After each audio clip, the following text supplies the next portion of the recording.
Jane Hamsher, just start with that strategic question of should there be a conclusion to this by December 31st, or should Democrats be willing to allow the Democratic tax rates, the Clinton tax rates, to be imposed by law as they currently would be on January 1st?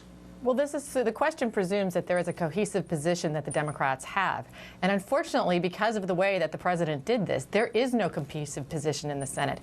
They didn't do, Lawrence, you know what procedure is and how these things are handled in the Senate. You brief the leadership, and then you bring in key senators, and you tell them what the deal is. And then 10 or 20 of them get together and they release a letter saying, we support this when it comes out. They didn't tell anybody anything. They sent them all a sheet with a bunch of bullet points. The senators are getting calls going, what do you think about this? They go, we don't know anything about it.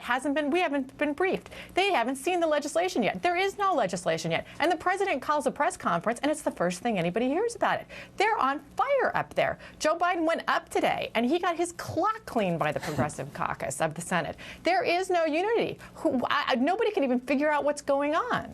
Well, the plan is very simple. It's out there. It's very clear. I guarantee you that the chairman of the Finance Committee, Max Baucus, was involved and his staff was involved in putting it together. But I want to get to this strategic question of what is there to do now. There are people advocating that this president abandon this agreement and allow the Clinton tax rates, an increase for every taxpayer in America, to go into effect on January 1st. And I just want to know strategically, going forward from here, Jane, do you think that is a strategic option for Democrats, that they should be willing to do it? I, as you and Adam know, was an advocate of negotiating the best deal that you could and not holding hostage, not allowing them to take hostages. But the 2 million people who are unemployed, the 99ers, they didn't get help in this deal. And the president has been going on, as have the Republicans, about the need to close the deficit. And they just decided to go on a spending spree together.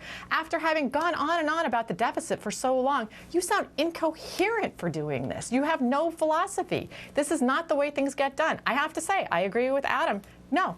Veto it. Veto it. He's the president. John Boehner said if that was all he had the option to vote for was tax cuts, veto it.